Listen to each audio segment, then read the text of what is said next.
எல்லாருக்கும் வணக்கம். என் பேர் ஐயாச்சாமி. நானும் உங்களை மாதிரியே தான் தேர்வுக்கு தயாராகி கொண்டிருக்கிறேன். லாஸ்ட் டைம் குரூப் 2 மெயின் எழுதினேன், எனக்கு கிடைக்கல. இப்போ குரூப் 1 மெயின்ஸ் எழுதியிருக்கிறேன். சரிங்களா? எல்லாரும் இப்போதான் போன வாரம் 26 ஜூலை குரூப் 2 மெயின் எக்ஸாம் எழுதியிருப்பீங்க. எல்லாரும் நல்லா தான் எழுதியிருப்பீங்கன்னு நம்புகிறேன்.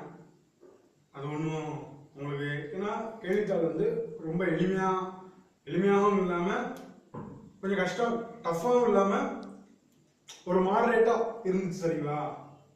அதான் இப்போ ஏன் இப்போ குரூப் 2 மெயின் அப்படிங்கிறது இப்போ ஏன் சொல்கிறோம் அப்படின்னா இதுக்கு முன்னாடி உங்களுக்கு என்னன்னு பார்த்தீங்கன்னா 2012 வரைக்கும் குரூப் 2 அப்படிங்கிறது ஒரே தேர்வாக தான் இருந்துச்சு.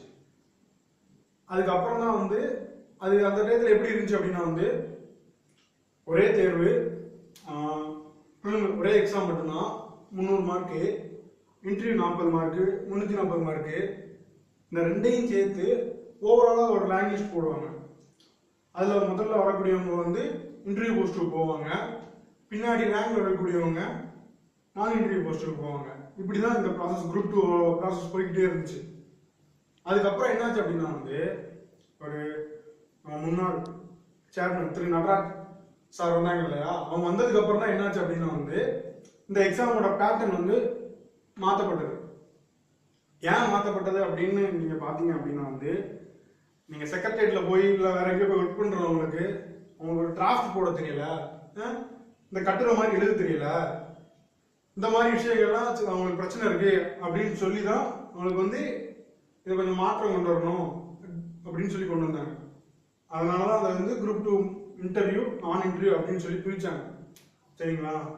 இப்போ புதுசாக கொண்டு வந்த நான் இன்டர்வியூல உங்களுக்கு என்ன டிஃப்ரெண்ட் அப்படின்னா ப்ரிலிமினரி எக்ஸாம், மெயின் எக்ஸாம், அப்புறம் இன்டர்வியூ, இந்த மாதிரி 3 ப்ராசஸ் உங்களுக்கு ப்ரிலிமினரி, மெயின், இன்டர்வியூ.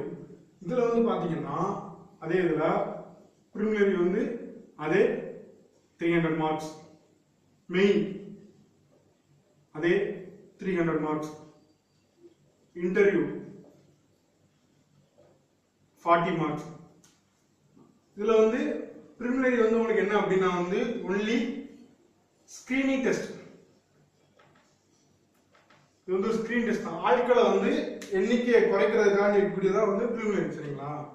இதுல இருந்து உங்களுக்கு 1:10 ரேஷியோல மெயின் எக்ஸாமுக்கு எடுப்பாங்க, அலோவ் பண்ணுவாங்க. இப்போ 100 போஸ்ட் இருக்குன்னா 1000 பேர் உங்களுக்கு மெயின் எக்ஸாமுக்கு அலோவ் பண்ணுவாங்க. 1000 போஸ்ட் இருக்குன்னா 10,000 பேரை கூப்பிடுவாங்க. அதோட எண்ணிக்கை கொஞ்சம் முன்ன பின்ன மாறுபடலாம். ஏன்னா அந்த கடைசி கேட்டகரியில் வரக்கூடிய எல்லாத்தையும் கூப்பிடுறாங்க. கடைசி மார்க் இப்போ கட் ஆஃப் 145 இருக்குன்னா அந்த 145 கொஸ்டின் யாரெல்லாம் பண்ணியிருக்காங்களோ அவங்க எல்லாத்தையுமே மெயின் எக்ஸாமுக்கு கூப்பிட்டுருவாங்க. இப்படிதான் இருந்துச்சு. இந்த மெயின் எக்ஸாம்ல முன்னாடி பழைய ஓல்டு பேட்டர்ன் என்ன அப்படின்னா ஒன்லி மெயின் எக்ஸாம் எப்படி இருந்துச்சுன்னா 125 அப்ஜெக்டிவ் டைப் கொஸ்டின், அதுவும் online test, online computer test, அதுக்கு 2 hours. அப்புறம் என்ன இருந்துச்சுன்னா ஒரு 50 மார்க்குக்கு எஸ்ஏ பேப்பர், இது தனியா 1 hour. இது என்ன அப்படின்னா டிஸ்கிரிப்டிவ். சரிங்களா? இந்த மாதிரி தான் இருந்துச்சு. இதை மாதிரி தான் இப்போதைக்கு இந்த இதை வச்சுதான் இப்போதைக்கு இந்த எக்ஸாமுக்குள்ள ப்ரிலிமினரி எக்ஸாம் 2013 நடந்துச்சு, லாஸ்ட் நடந்தது. மெயின் எக்ஸாம் போன வருஷம் நவம்பர் நடந்துச்சு, ரிசல்ட் மார்ச்ல வந்துச்சு. இப்போதான் இன்டர்வியூ போய்கிட்டு இருக்கு. இதுக்கு முன்னாடி இதுதான் பழைய பேட்டர்ன். ஆனா இப்போ புதுசா நீங்க குரூப் 2 இந்த வருஷத்துக்கான நோட்டிபிகேஷன் நீங்க ஜூலைல எழுதுனீங்க இல்லையா, இந்த நோட்டிபிகேஷன் வரும்போது உங்களுக்கு சில மாறுதல் கொஞ்சம் சேஞ்சஸ் கொண்டு வந்தாங்க. என்ன அப்படின்னா இனிமே இந்த அப்ஜெக்டிவ் டைப் உங்களுக்கு கிடையாது. ஒன்லி ஃபுல்லி டிஸ்கிரிப்டிவ் பேப்பர் மட்டும்தான் உங்களுக்கு மெயின்ல. அதான் உங்களுக்கு எக்ஸாம் பேட்டர்ன் 300 மார்க்ஸ் தான். அதுல எந்த மாற்றமும் இல்லை. நீங்க அப்ஜெக்டிவா எழுதக்கூடிய விஷயத்த இனிமே நீங்க டிஸ்கிரிப்டிவா எழுதுங்க, விவரித்து எழுதுங்க, அந்த மாதிரி கொண்டு வந்தாங்க. சரிங்களா? அதான் இப்போ நியூ பேட்டர்ன்ல உங்களுக்கு சிலபஸ் என்ன அப்படின்னு சொல்லி உங்களுக்கு தெரிய வேண்டியிருக்கும். அதுக்கு முன்னாடி எல்லாருமே குழப்பத்தில் இருப்பீங்க. எத்தனை கொஸ்டின் கரெக்டாக பண்ணிங்கன்னா நமக்கு மெயின் எக்ஸாம் வரும். இவ்வளோ கொஸ்டின் 150 கொஸ்டின் போட்டுக்கணுமா, இல்லை 140 கொஸ்டின் போட்டுக்கணுமா, இல்லை 130 கொஸ்டின் போட்டுக்கணுமா அப்படின்ட்டு. பொதுவாக வந்து யாரெல்லாம் 130க்கு மேலே வந்து சரியான கேள்வி மார்க் இல்லை 130 அவுட் ஆஃப் 200 கொஸ்டின் நீங்கள் கரெக்டாக பண்ணியிருந்தீங்க அப்படின்னா வந்து மெயின் எக்ஸாமுக்கு தயாராகும். சரிங்களா? ஏன் அப்படின்னா வந்து கட் ஆஃப் வந்து யாருமே டிசைட் பண்ண முடியாது. 135 தான் இருக்கும், 140 இருக்கும், 125 இருக்கும் அப்படின்ட்டு. சரிங்களா? ஏன் வந்து 130 எடுத்தவங்களால ப்ரிப்பேர் பண்ண சொல்றேன் அப்படின்னா, உங்களுக்கு 14,000 பேரை கூப்பிடுறாங்க. கிட்டத்தட்ட 1200 போஸ்ட் இருக்கு அப்படின்னா கூட அந்த லாஸ்ட் மார்க் சொன்னேன் இல்லையா, லாஸ்ட் கேட்டகரி மார்க்கு, அதுல கடைசி மார்க் இருக்கவங்க வந்து எல்லாத்தையும் கூப்பிடுறாங்க. 140 மார்க்ல 2000 பேர் இருந்தாங்க, 2000 பேரை கூப்பிட்டு ஆகணும். ஸோ அதனால அதனோட எண்ணிக்கை வந்து அதிகரிக்கும். அதனால ஒரு 14,000 பேர், ஒரு 15,000 பேர் அப்படிங்கிற அளவுல தான் இருக்கும். சரிங்களா? அதனால வந்து 130 மார்க்குக்கு 130 கொஸ்டின் சரியா ஆன்சர் பண்ணவங்க எல்லாமே வந்து மெயினுக்கு ப்ரிப்பேர் பண்ண ஆரம்பிச்சுங்க. சரிங்களா? இதோட மெயினோட பாடத்திட்டம் என்ன அப்படின்னு பாத்தீங்க அப்படின்னா வந்து, இதுக்கு முன்னாடி குரூப் 1 மெயின்ஸ் இருக்கு இல்லையா, குரூப் 1 மெயின்ஸ்ல உள்ள 3 பேப்பர்ல உள்ள கடைசி 3 யூனிட் இருக்கு இல்லையா, science and technology, social economic issues of Tamil Nadu and India, administration, reference to Tamil Nadu. சரிங்களா? இதுதான் வந்து உங்களுக்கு சிலபஸ். அது போக அதுக்கப்புறம் ஏற்கனவே சொன்ன இல்லையா எஸ்ஏ பேப்பர், ஸ்டேட் லெவல்ல ஒன்று, சென்ட்ரல் லெவல்ல ஒன்று. இந்த மாதிரி 2 விஷயங்கள் வந்து உங்களுக்கு எஸ்ஏ. சரிங்களா? இப்படிதான் உங்களுக்கு இருக்க போகுது, ஃபுல்லி டிஸ்கிரிப்டிவ். அதுக்கப்புறம் என்ன நீங்க முக்கியமா கவனிக்க வேண்டியது என்ன அப்படின்னா வந்து, நீங்க மெயின் எக்ஸாம் வந்து ஒன்னு fully in English or fully இன் தமிழ். இதுக்கு முன்னாடி இருந்த மாதிரி குரூப் 1 மெயின்ஸ் முன்னாடி என்ன எப்படி இருந்துச்சு அப்படின்னா வந்து, ஒரு கொஸ்டின் தமிழ் எழுதிக்கலாம், இன்னொரு கொஸ்டின் இங்கிலீஷ்ல எழுதிக்கலாம், அடுத்த கொஸ்டின் இங்கிலீஷ்ல எழுதிக்கலாம், அது பிரச்சனை இல்லை. ஆனா இங்க வந்து நீங்க முழு காலையுமே வந்து ஃபுல் பேப்பரையுமே இங்கிலீஷ்ல எழுதுனீங்கன்னா இங்கிலீஷ்ல தான் எழுதணும், தமிழ் எழுதுனீங்கன்னா தமிழ்ல தான் எழுதணும். இதுதான் இப்போதைக்குள்ள பேட்டர்ன். இதுதான் நிறைய பேருக்கு குழப்பமா இருக்கும். சரிங்களா? இதுதான் இந்த எக்ஸாமுடைய பேட்டர்ன்.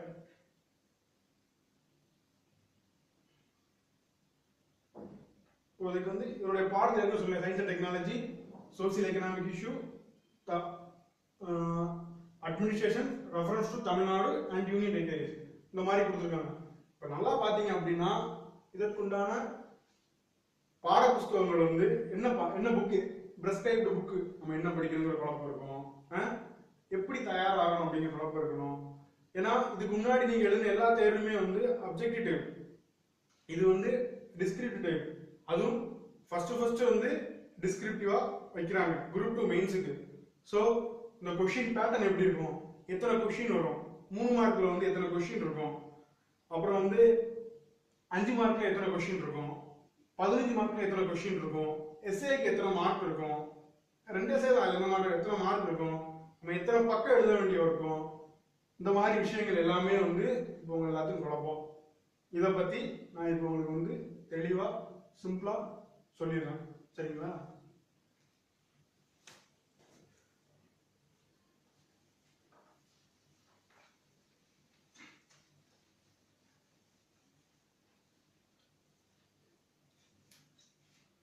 ஃபர்ஸ்ட் வந்து science and technology. Science and technology அப்படிங்கிறது என்ன அப்படின்னா வந்து general science,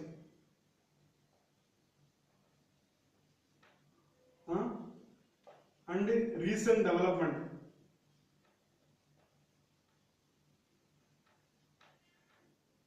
and everyday application of science.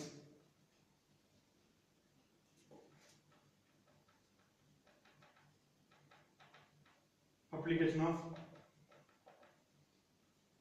science. இந்த மாதிரி வந்து இந்த 3 சாப்டர் தான் இருக்கும். உங்களுக்கு சிலபஸ்ல என்ன அப்படின்னா வந்து எக்ஸ்பிளிசிட்டா மென்ஷன் பண்ணிருக்கான். General science, recent development science and technology. இந்த எவ்ரிடே அப்ளிகேஷன் ஆஃப் சயின்ஸ் அப்படிங்கிறது வந்து உங்களுக்கு வந்து சிலபஸ்ல இல்ல, ஆனா இது சம்பந்தமான விஷயங்கள் வந்து உங்களுக்கு கேள்வியில இருக்கும். இதெல்லாம் வந்து நீங்க வந்து 3ஆ பிரிச்சுக்கணும். சயின்ஸ் வந்து இப்படிதான் பிரிச்சு நீங்க படிக்கணும். General science, recent development, everyday, இதுதான் சயின்ஸை பொறுத்த வரைக்கும் இதுதான். பட் இதோட சோர்ஸ் புக் பார்த்தோம் அப்படின்னா வந்து நான் உங்களுக்கு பின்னாடி சொல்றேன் என்ன புக் படிக்கிறது. நீங்க மெயினா பாத்தீங்கன்னா இதுதான் உங்களுக்கு வந்து ஒரு பிரச்சனைக்குரிய பகுதியா இருக்கும். ஏன் அப்படின்னா ஜெனரல் சயின்ஸுக்கு வந்து உங்களுக்கு எல்லாத்துக்கிட்டயுமே சோர்ஸ் இருக்கும். ரீசன்ட் டெவலப்மெண்ட்டை பொறுத்த வரைக்கும் உங்களுக்கு வந்து தமிழ் பெரும்பாலான அந்த பாட புத்தகம் கிடைக்காது, பிரிஸ்கிரைப்ட் புக்கு கிடைக்கவே கிடைக்காது. எவ்ரிடே அப்ளிகேஷனுக்கும் ஃபுல்லா எல்லா பாட புக்குமே கிடைக்காது. இதுதான் உங்களுக்கு பிரச்சனையா இருக்கும். இது மட்டும் இல்ல, குரூப் 2 மெயின்ஸை பொறுத்த வரைக்கும் உங்களுக்கு 3 பேப்பர்லயுமே வந்து சோர்ஸ் இந்த லாங்குவேஜ்ல கிடைக்கிறது அப்படிங்கிறது மட்டும்தான் வந்து உங்களுக்கு நல்லா ஃபுல்லா பிரச்சனையா இருக்கும். சரிங்களா? அதனால பாத்துங்க. சயின்ஸை பொறுத்த வரைக்கும் தான் ஜெனரல் சயின்ஸ் அப்படிங்கிறது நீங்க நார்மலா படிக்கக்கூடியது. இப்போ ஸ்கூல் சமைச்சர் கல்வி இந்த மாதிரி இருக்கு இல்லையா, அது ரீசன்ட் டெவலப்மெண்ட் அப்படிங்கிறது வந்து nano technology, biotechnology, application of biotechnology அந்த மாதிரி. இப்போ எவ்ரிடே அப்ளிகேஷன் அப்படிங்கிறது என்ன அப்படின்னு பார்த்தா அப்படின்னா வந்து பால் ஏன் சீக்கிரம் வந்து சம்மர் டயத்தில் வந்து சீக்கிரம் பிடிக்குது, இந்த மாதிரி சின்ன சின்ன விஷயங்கள் கேட்குறாங்க உங்களுக்கு. அப்புறம் 2G எப்படி ஒர்க் பண்ணுது, 3G எப்படி ஒர்க் பண்ணுறது அப்படிங்கிறதுலாம் வந்து இந்த எவ்ரிடே அப்ளிகேஷன் ஆஃப் சயின்ஸ் இந்த மாதிரி கொஸ்டின் தான் வந்து உங்களுக்கு வந்து கேட்கப்படும். இது வந்து பேப்பர் 1 யூனிட் 1 இதில் சிலபஸில் உள்ள யூனிட் 1. அப்புறம் பார்த்தீங்கன்னா அடுத்த சாப்டர் என்னன்னா administration of union territories and reference to Tamil Nadu. Administration of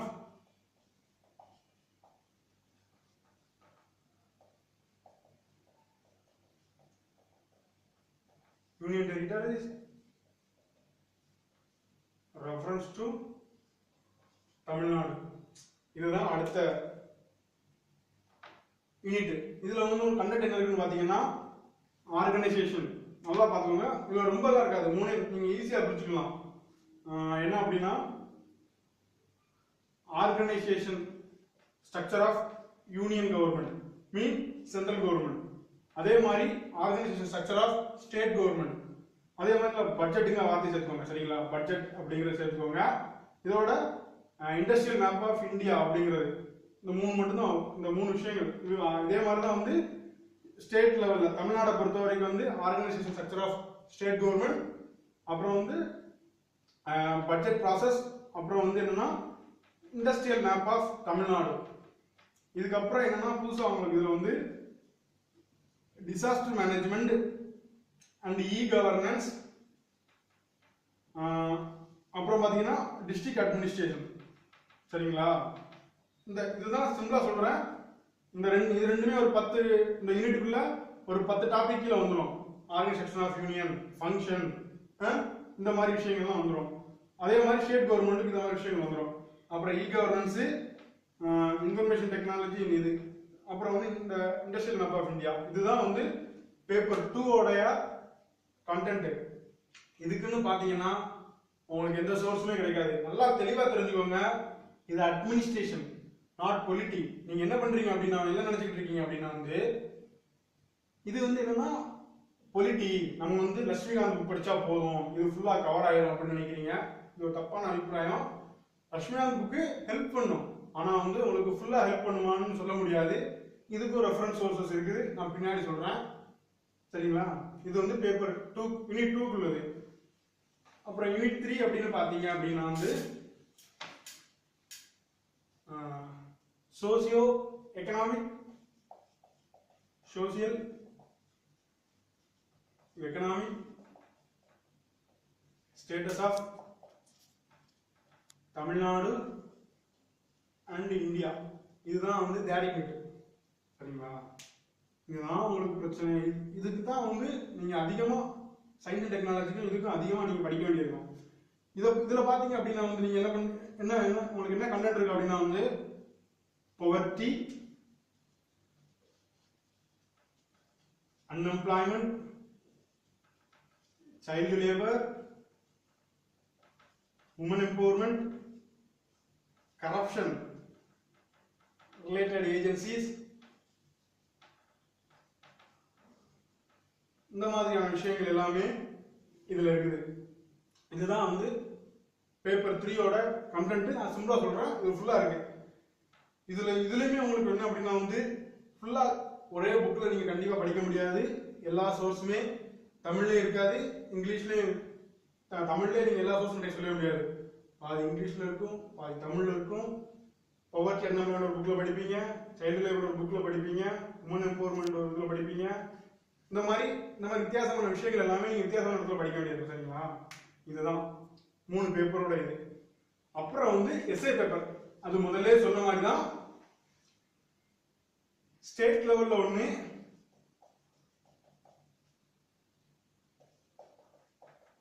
centre லெவல்ல ஒண்ணு, அட் நேஷனல் லெவல். சரிங்களா? இந்த மாதிரி 2 எஸ்ஏ இருக்கும். 2 எஸ்ஏ. இதுக்கு முன்னாடி என்ன இருந்துச்சு அப்படின்னா வந்து ஒரு எஸ்ஏக்கு 25 மார்க்ஸ் கொடுத்துருந்தாங்க. இந்த மாதிரி நேஷனல் ஸ்டேட் லெவல் ஒரு எஸ்ஏக்கு 2 எஸ்ஏ கொடுத்து அதில் நீங்கள் ஒரு எஸ்ஏ எழுதுற மாதிரி இருக்கும். இதுக்கு 2 எஸ்ஏ, இதுக்கு 2 எஸ்ஏ கொடுப்பாங்க. இந்த ரெண்டும் நம்ம சூஸ் பண்ணி எழுதுற மாதிரி இருக்கும். அதுதான் வந்து இந்த மாதிரி. சரி, இப்போ வர்றேன் விஷயத்துக்கு வரேன்.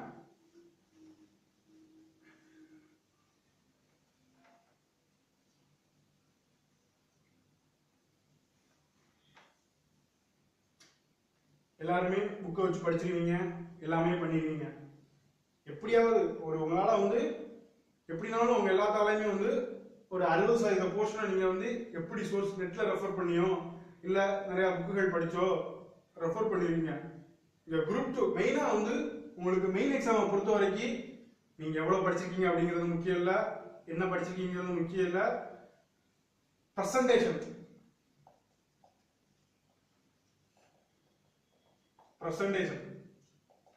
இதுதான் இம்பார்ட்டன்ட்.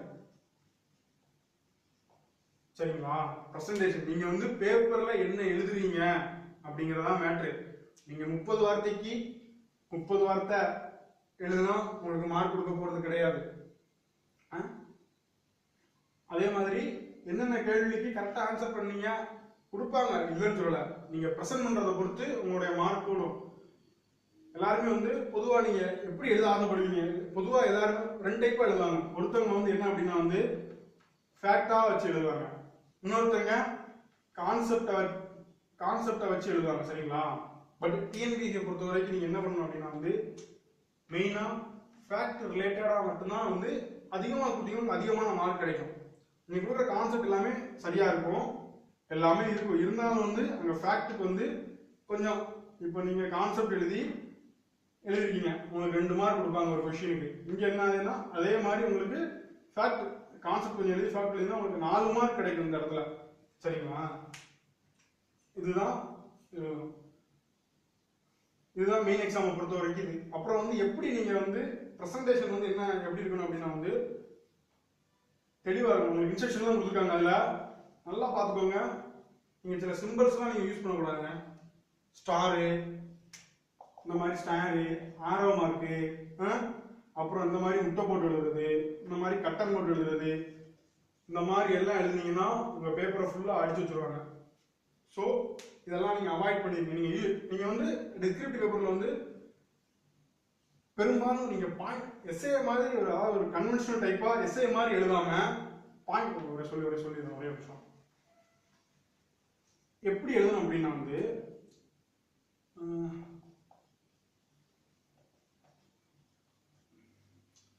பெரும்பாலும் வந்து நீங்க வந்து மெயின் எக்ஸாம் எழுதுறத பொறுத்த வரைக்கும் அப்படின்னா பாயிண்டா எழுத எல்லாமே பாயிண்ட்ல கொடுக்குற மாதிரி பார்த்துக்கோங்க. சரிங்களா? இப்போதைக்கு என்ன அப்படின்னா வந்து இது இருக்கு உங்களுக்கு ஸ்வச் பாரத் அபியான் இருக்கு இல்லையா,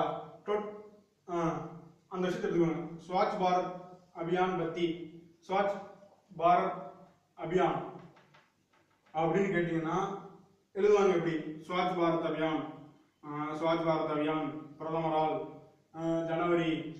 ஆகஸ்ட் 25ஆம் தேதி அக்டோபர் 2ஆம் தேதி வந்து இந்தியா முழுக்க தூய்மைப்படுத்தக்கூடிய இயக்கம். எனவே இது இப்படின்னு சொல்லி இந்த மாதிரி பேராகிராஃப் மாதிரி எழுதுவீங்க. சரிங்களா? இது ஒரு மாதிரி எழுதுவீங்க. எல்லாருமே இது பண்ணாரு, இங்க பண்ணாங்க, தமிழ்நாட்டில் அவங்க தயாரினாங்க, இந்த மாதிரி பண்ணீங்கன்னா எழுதுவீங்க. ஆனா இது ஒரு மாதிரி டைப் எழுதுவீங்க. உங்களுக்கு எவ்வளவு மார்க் கொடுப்பாங்க? இது 5 மார்க் வச்சுக்கோங்களேன், உங்களுக்கு 3 மார்க் கொடுப்பாங்க. இல்ல 2 to 3 மார்க் கொடுப்பாங்கன்னு வச்சுக்கோங்களேன். இதை இன்னொருத்தர் இந்த மாதிரி பிரசன்ட் பண்ணுவாரு. ஸ்வச் பாரத் அபியான் போட்டுக்குவாரு, நீட்டா பாயிண்ட்ஸ் பண்ணி எழுதுவாரு. இந்த 6 மார்க்லாம் போடக்கூடாது, சும்மா உங்களுக்கு எக்ஸாம் காண்டி போடுறேன், நல்லா பார்த்துக்கோங்க. லான்ச்டு இன் அக்டோபர் 2 ஒரு பாயிண்ட் ஆயிடுச்சா?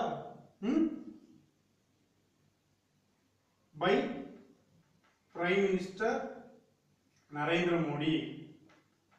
Target year எந்த வருஷம் 2009 to celebrate 150 birthday of Gandhi. இப்படின்னு நீட்டா 4 பாயிண்ட மட்டும் எழுதிட்டு இவங்க 4 மார்க் பாயிண்ட் எக்ஸ்ட்ரா ஒரு பாயிண்ட் இவ்வளவு ரூபா ஸ்பெண்ட் பண்ணிருக்காங்க அப்படிங்கிற விஷயத்தை பொறுத்து ஸ்பெண்ட் பண்ணிருக்காங்க. நல்லா தெரிஞ்சுக்கோங்க, எப்பவுமே பேப்பர் வேல்யூ பண்றவங்களுக்கு டைம் ஃபுல்லா ரீட் பண்ண மாட்டாங்க. இந்த மாதிரி அவங்க எதாவது எதிர்பார்ப்பாங்க, உங்கள்கிட்ட எதிர்பார்க்கறது இதுதான், சரிங்களா? அதனால இந்த மாதிரி ப்ரெசென்ட் பண்றதுக்கு நீங்க ட்ரை பண்ணுங்க. இதுதான் வந்து பெஸ்ட். இந்த மாதிரி எழுதினா உங்களுக்கு மார்க் கிடைக்கும், இல்லைன்னே சொல்லல, சரிங்களா? இந்த மாதிரி தான் நீங்க எழுதணும். அதுக்கப்புறம் இந்த ஸ்டார் அந்த மாதிரி விஷயங்கள் எல்லாமே ஃபுல்லாவே தவிர்த்துருங்க, சரிங்களா? அப்புறம் வந்து உங்களுக்கு வந்து நீங்க நல்லா தெரிஞ்சுக்கோங்க, மெயின் எக்ஸாம் நான் பொதுவாக சொல்றேன், குரூப் 1 மெயின் எக்ஸாமை பொறுத்த வரைக்கும் வந்து 58 பேஜ் இருந்துச்சு ஒரு பேஜ். ஒரு எக்ஸாமுக்கு ஒரு பேப்பர் 300 மார்க் உள்ளது 58 பக்கம் தான் இருந்துச்சு. அதனால என்னுடைய கணிப்பு என்ன அப்படின்னா வந்து குரூப் 2 மெயினுக்கும் 58 பேஜஸ் மட்டும்தான் இருக்கும் அப்படிங்கிறது என்னுடைய கணிப்பு, சரிங்களா? இது வந்து நான் சும்மா ஒரு கெஸ் பண்ணி சொல்றேன், ஒன்லி கெஸ்ஸிங். கொஸ்டின் பேட்டர்ன் வந்து இந்த மாதிரி இருக்கலாம் அப்படிங்கிறது என்னுடைய கணிப்பு, சரிங்களா? இது ஜஸ்ட் இன்ட்ரோடக்ஷன், இதுவே கொஸ்டின் பேட்டர்ன் கிடையாது.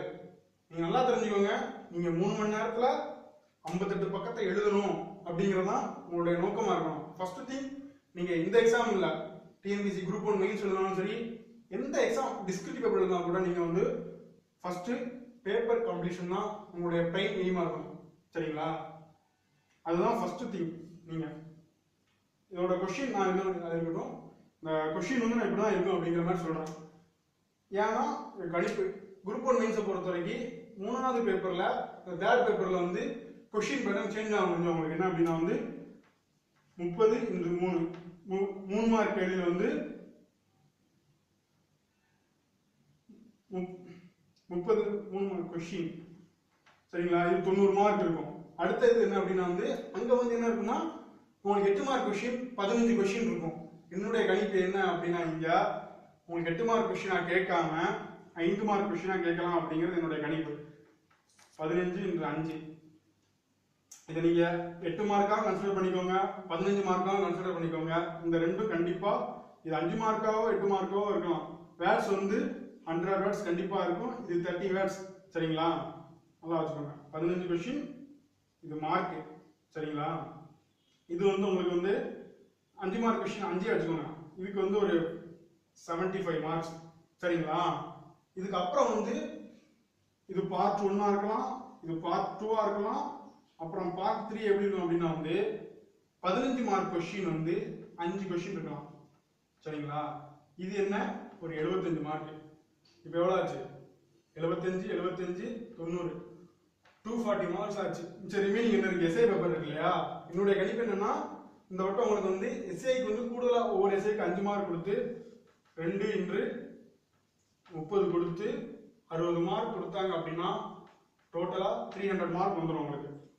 இப்படிதான் பேட்டர்ன் இருக்கும் அப்படிங்கிறது என்னுடைய ஒரு அசம்ஷன் ஒன்லி. இதுதான் அப்படி நான் சொல்லல. ஆனா நீங்க என்ன நினைக்கணும் அப்படின்னா வந்து 58 பேஜ் இருக்கிற மாதிரி 3 ஹவர்ஸ்ல 58 பேஜ் எழுதுற மாதிரி நீங்க பிராக்டிஸ் பண்ணிக்கணும். அதுதான் ஃபர்ஸ்ட். குரூப் 1 குரூப் 2 மெயின்ஸை பொறுத்த வரைக்கும் பேப்பர் கம்ப்ளீஷன் தான் ஃபர்ஸ்ட். அப்ப அது சொன்ன பிரசன்டேஷன் எப்படி பண்றீங்க அப்படிங்கிறது அதுதான் வந்து ரொம்ப ரொம்ப இம்பார்ட்டன்ட், சரிங்களா? இது உங்களுக்கு வந்து நல்லா தெரிஞ்சுக்கோங்க. இப்போவே உங்களுடைய ப்ரிப்பரேஷன் ஸ்டார்ட் பண்ணிடணும். உங்க ப்ரிப்பரேஷன் ஸ்டார்ட் பண்றதோட இந்த ரிட்டன் ப்ராக்டிஸ் இல்லையா, அதுக்கு ஃபர்ஸ்ட் திங் என்ன அப்படின்னா வந்து நீங்க பென் சூஸ் பண்றது. அது வந்து ஒரு இம்பார்ட்டன்டான ரீசன். என்ன பென் சூஸ் பண்ணலாம், எப்படி சூஸ் பண்ணலாம் அப்படிங்கிறதும் எல்லாரும் சொல்லுவாங்க. நீங்க இங்க் பென் எழுதுங்க, இல்லை நீங்க பால் பாயிண்ட் பென்ல எழுதுங்க, அது மேட்டரே கிடையாது. ஒரு கடைக்கு போயிட்டு ஒரு 2-3 ball point pen, ink pen, இந்த மாதிரி பென் வாங்கி பாருங்க. நீங்க எழுதும் போது வாங்கிட்டு வந்து வீட்டில் வச்சு எழுதி பாருங்க. ஒரு 2 பக்கம் எழுதி பாருங்க. உங்களுக்கு எந்த பென் வந்து கம்ஃபர்டபுளா இருக்கோ அதவே யூஸ் பண்ணுங்க. அவங்க அந்த பேனா சொன்னாங்க, இவங்க இந்த பேனா சொன்னாங்க அப்படிங்கிற அந்த இதுக்கெல்லாம் போகாதீங்க. உங்களுக்கு எது சூட்டபுளா இருக்கோ அதை எழுதி பாருங்க, அவ்வளவுதான். நீ அடுத்த அவ்வளோதான். அடுத்த இன்னொரு வீடியோ அப்லோட் பண்ணுவேன். அதில் என்ன அப்படின்னா வந்து என்னென்ன சோர்ஸ் படிக்கணும் நீங்கள், என்ன சோர்ஸ் படிக்கணும், எப்படி படிக்கணும், அப்புறம் ஒரு மாடல் பேப்பர் ஒன்று நான் ஃபேஸ்புக்கில் அப்லோட் பண்ணுவேன். குரூப் 2 மெயின்ஸ் வந்து மாடல் பேப்பர். அப்புறம் சொன்னேன் டிஸ்கிரிப்டிவ் பேப்பர் அப்படின்னா இந்த மாதிரி தான் இருக்கணும், உங்களுக்கு வேல்யூ பண்ணுறவங்க வந்து இந்த மாதிரி தான் இது பண்ணுவாங்க அப்படிங்கிற மாதிரி சொன்னேன் இல்லையா, அதை மாதிரி ஒரு மாடலில் உங்களுக்கு வந்து நான் இது பண்ணுவேன். Okay, thank you.